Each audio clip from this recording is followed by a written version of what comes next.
जय हिंद दोस्तों। मैं एयर वेटरन कॉर्पोरल मोहन रंगन चेन्नई से। दोस्तों आज तारीख 10 हो गया। 14 तारीख आप सबको मालूम है जंतर मंतर में जो धरना है हम सबके लिए, ये हमें इकट्ठे होके सरकार को ये बताना पड़ेगा कि जेसीओ जवान भी सवाल पूछ सकता है, जेसीओ जवान भी अपना हक खुद मांग सकता है। दोस्तों ये जो धरना है, कुछ कुत्ते भोग रहे हैं कि ये पॉलिटिक्स है। ये धरना कोई पॉलिटिक्स नहीं है। ना हम किसी पार्टी के पक्ष में बात करेंगे या किसी पार्टी के खिलाफ बात करेंगे। हमारी ये लड़ाई है, हमारी ये जंग है सिस्टम के खिलाफ। हमारे सिस्टम जो अंग्रेज ने जो बनाया आज भी उसी पे चल रहा है। और जब भी कोई मीटिंग हुआ ब्यूरोक्रेट से या मिनिस्ट्री से या एमओडी से, कोई जवान नहीं गया। जवान की रिप्रेजेंटेशन किसने किया? अफसर ने किया। वो अपनी मांग मनवाने के लिए जवानों को इस्तेमाल किया, यानी कि बंदूक हमारे कंधे पे रख के उन्होंने चलाया। पहले हमें पता नहीं चलता था क्योंकि हमें इतना फायदा नहीं मिलता था, लेकिन 2014-15 ओआरओपी में साफ हमें पता चल गया कि अफसर्स कितने मतलब हमारे साथ गद्दारी किया और अपना फायदा उठाया। दोस्तों ये कुछ लोगों का ये भी सवाल है, ये पहले क्यों नहीं किया? मैं बार बार यही बात कह रहा हूं कि सबसे पहले ये है कि हमारे पास ऐसा सुविधा नहीं था एक दूसरों को जानने के लिए, एक दूसरों से बात करने के लिए कोई सुविधा नहीं था, सोशल मीडिया नहीं था। अभी सब कुछ है हमारे पास, इसलिए हम एक दूसरे के बारे में जानने लगे, एक दूसरे से बात किया। फिर उसके बाद हर एक संगठन से हमने बात किया, सबको हमने समझाया, उनका भी राय यही था, लेकिन सब यही कह रहे थे कि भाई शुरुआत कौन करेगा। तो इसीलिए जो है इसमें हमें टाइम लगा। और बीच में जो है 2 साल तो कोरोना का चक्कर हो गया, 20 और 21 चला गया। फिर हम शुरू से मतलब जीरो से फिर स्टार्ट किया। आप सबको मालूम होना चाहिए कि हर चीज में पंजाब पहले आता है, क्योंकि सबसे ज्यादा नुकसान उठाने वाला जो है एक जंग में पंजाब हिमाचल, ये 2 स्टेट है। और स्टेट भी छोटा है लेकिन फौजी का स्ट्रेंथ ज्यादा है। दोस्तों इसलिए जो है पंजाब के जो भी संगठन है उन्होंने फैसला किया 14 तारीख को हम इकट्ठे हुए। आज तक का रिकॉर्ड है, साउथ इंडिया से इतना सपोर्ट नहीं मिला था। सपोर्ट देना चाहते थे साउथ इंडिया से, लेकिन कोई मार्ग नहीं था। अभी एक दूसरों के साथ जब बातचीत होने के बाद, फिर एक दूसरों को पहचानने के बाद अभी हम भी शामिल हो गए। अभी ये जो 14 तारीख का जो धरना है, एक पंजाब का नहीं, अभी पंजाब, हरियाणा, हिमाचल, उत्तराखंड, यहां से साउथ तेलंगाना, तमिलनाडु, केरला, पांडिचेरी, फिर बिहार, यूपी, राजस्थान, दिल्ली, हर जगह से लोग आएंगे। सबसे ज्यादा स्ट्रेंथ दिल्ली के आसपास बहुत ज्यादा है। मैं एक रिक्वेस्ट यही करता हूं, जब हम इतना खर्चा करके, इतना मेहनत करके 3000 किलोमीटर दूर सफर करके हम आ सकते हैं, तो आप क्यों नहीं आ सकते एक दिन के लिए? सुबह 9 बजे से लेकर दोपहर को 3-4 बजे तक आप रह सकते हैं, क्योंकि भीड़ एक ऐसा चीज है कि गवर्नमेंट को बताए मतलब हमारे ताकत बताएगा। गवर्नमेंट ये मतलब ये भी सोचेंगे कि भाई जवान जेसीओ से हमें अकेला बात करना। अगर ये मतलब हमारी जनता की जो स्ट्रेंथ जितना ज्यादा होगा उतना हमारा फायदा है। दोस्तों, हमें कोई एमएलए एमपी ऐसे कुछ नहीं बनना, लेकिन हम अपनी आवाज, अपनी मांग खुद रख सकते हैं, खुद उठा सकते हैं। अब हमारे मांग क्या है? हमारे सबसे पहला मांग हुआ रोपी। वन रैंक वन पेंशन में हमें जो मिलना चाहिए था वो नहीं मिला। वो पूरा कहां गया आप सबको मालूम है। आप सबको ये भी मालूम है अब वन रैंक वन पेंशन दिसंबर तक देने का ऑर्डर ऑनरेबल सुप्रीम कोर्ट का।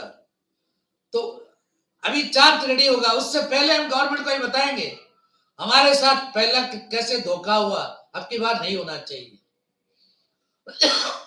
क्योंकि अब की बार भी हमारा ही स्ट्रेंथ दिखा के अफसोस खाएंगे, क्योंकि उनका जो मल्टीप्लिकेशन फैक्टर सर्विंग वालों का 2.81 तक पहुंच गया था। ये फायदा जो है 2018 में जो भी रिटायर हुआ वो फायदा पहले वाला लेने के चक्कर में बैठे हुए हैं।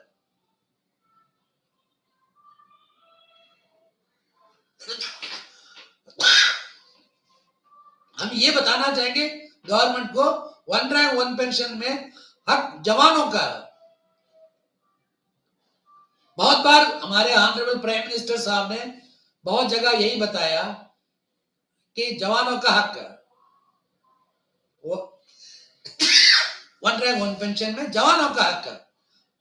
अब ना ना रक्षा मंत्री को मालूम है, ना प्रधानमंत्री को मालूम है हमारे साथ किस तरह मतलब धोखा हुआ, क्योंकि उन्होंने अपना काम कर लिया, वन रैंक वन पेंशन देने का आदेश दे दिया। फिर पीसीडीए और सीजीडीए पीसीडीए ने सर्कुलर निकाला, टेबल बनाया, दे दिया, बस कहानी खत्म हो गया।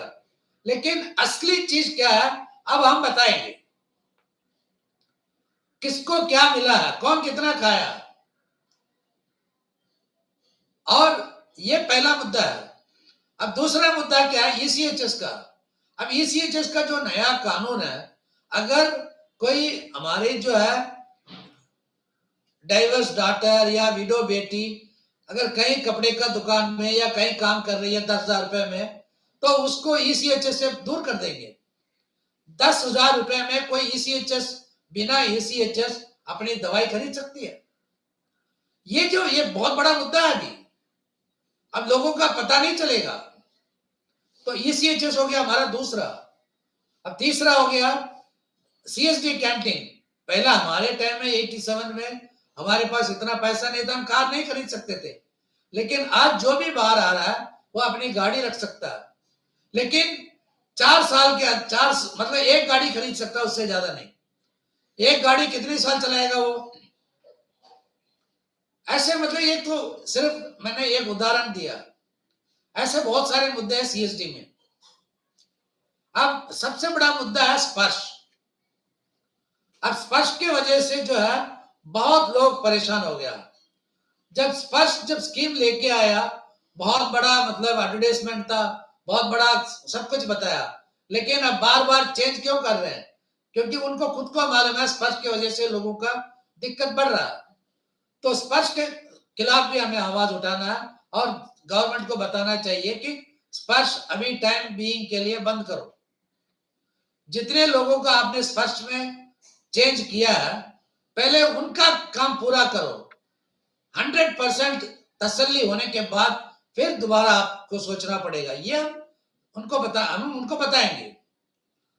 अब उसके बाद हमारा हो गया पेंशन इश्यूज। ये पेंशन इश्यूज का मतलब बहुत सारी डिस्क्रिपेंसी है पेंशन में, ये भी हम उसी दिन बताएंगे। दोस्तों, हम में से 100 में 99% लोगों को हमारे प्रॉब्लम क्या खुद को मालूम नहीं है। ये सिर्फ YouTube देखते हैं, बल्ले बल्ले, और कैंटीन में दारू मिलेगा, हाँ मिलेगा, और डीए कब मिलेगा, ये कब मिलेगा, कितना बढ़ेगा, लेकिन असली एक्चुअल पॉइंट में वो कभी सोचते नहीं है। मैं अभी 3-4 साल का जो रिकॉर्ड मैंने उठा के देखा, सबसे ज्यादा व्यू कहां पे है, जहां 4 पैसा मिलने का है, वहां पे सबसे ज्यादा व्यूज है। जो जो बंदा सही बात कर रहा है, जो बंदा आने वाले मुसीबत के बारे में बता रहा है, उसका कोई वैल्यू नहीं है। इसलिए ये जो सिविल यूट्यूबर्स जो है और हमारे कुछ एक्स सर्विसमैन है, लोगों को गुमराह करके अपना रोटी पका रहे हैं। दोस्तों ये सब बंद होना है, तो आपका जो है कोऑपरेशन चाहिए। अभी इसको मिलेगा तो उसको मिलेगा, उसको मिलेगा तो मुझे मिलेगा, ये काम नहीं चलेगा। आनरी नायब सूबेदार जो 2006 से पहले रिटायर हुआ, आपको अपना हक खुद मांगना पड़ेगा। आनरी नायब सूबेदारों की फैमिली पेंशनर जो 2006 से पहले जिन लोगों का डेथ हो गया, आपको अपने हक के लिए आगे आना पड़ेगा। नायब सूबेदार वही ग्रुप, आपको अपने हक के लिए आगे आना पड़ेगा। रिजर्विस्ट अपने हक के लिए आगे आना पड़ेगा। आनरी नायक आपको अपने हक के लिए आगे आना है। आनरी हवलदार आपको अपने हक के लिए आगे आना है। दोस्तों हम आपको रास्ता दिखाएंगे, हम आपको जो है सारे डॉक्यूमेंट्स और सब कुछ देंगे, लेकिन लड़ना आपको। हमारा काम है आपको खाना देना है, और कोशिश करेंगे कि आपके मुंह में खाना डालने के लिए, लेकिन अंदर खाना अंदर करना है आपका है। अगर आप ये भी नहीं चाहते हैं तो छोड़ दो, हमारा इसमें कोई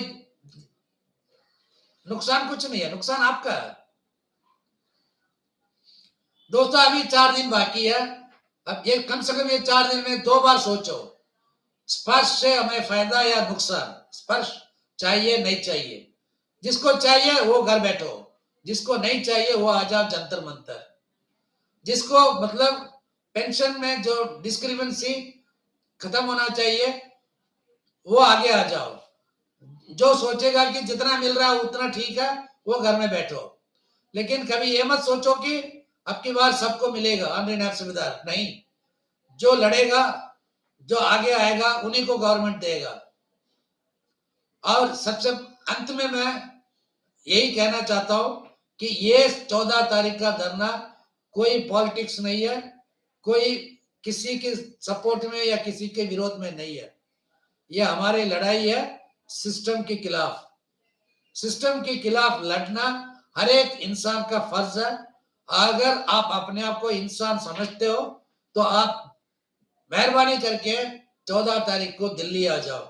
मैं ये नहीं कह रहा कि मतलब लॉन्ग डिस्टेंस वाला तो नहीं आ सकता, लेकिन जो 100-200 किलोमीटर के अंदर जो रहता है, अगर वो अपने आप को अच्छा इंसान समझता है तो उसको खुद आना पड़ेगा। इससे ज्यादा मैं कुछ बोलना नहीं चाहता हूं। जय हिंद, वंदे मातरम, इनकलाब जिंदाबाद।